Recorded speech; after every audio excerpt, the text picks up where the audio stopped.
people you'd like to fight next? Great people. We went out of Kell Brooks, Jason Vargas. We went out of Sean Porter, Keith Thurman. Danny Garcia. Now, you didn't get back at me, so I got to ask you the question.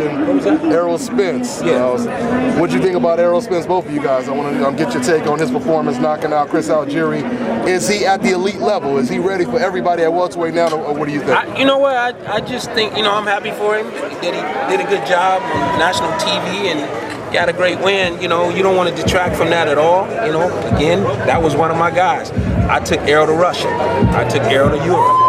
We went to Azerbaijan for the World Championships together. We trained together for a whole entire year. So I'm happy that he's successful and he had a great fight that night. But come on, let's keep it real for a second here. Just like anybody else in boxing, there's levels of competition and there's, stepping your game up and stepping up to different type of fights, not the same type of fighter. So, Chris wasn't really able to keep Errol off of him, and so, I think we need to see Errol in there with somebody that can actually stand up to him and see what happens in that situation. Is he ready for the big guys? Is he ready for them, or does he need more season? How do you guys everybody thinks they're ready, and we won't know that until you get there.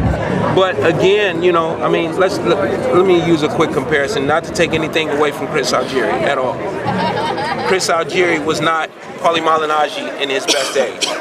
He would be much lesser than Paulie Malignaggi. And competition-wise, as far as the guys he stepped up and fought, he hasn't been successful in the guys when he stepped up to fight them.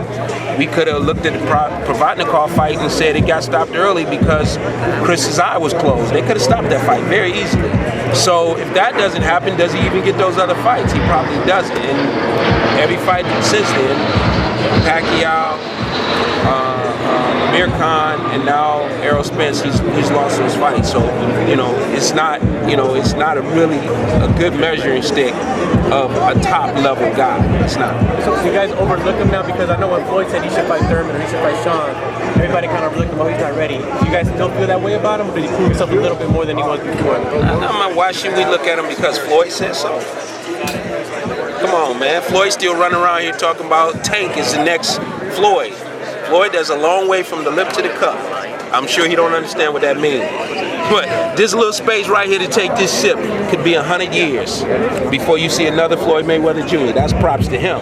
But for you to let that come out of your mouth and put that on somebody else, not the right message you're sending to that guy. So everybody got to take their steps, and everybody gonna get to that point. And I'm sure that June 25th, after that fight's over, whoever wins that fight, they'll be saying, is this person or that person ready for them? But I'm sure we're looking for bigger and better. I'm sure Keith is looking for bigger and better. Nobody's looking back. None of us are looking back at upcoming guys. We're looking at the guys that are right here with us right now. The Pacquiaos, the Tim Bradleys, the top level guys that are here right now. What do you think, Sean? I agree with that 100%.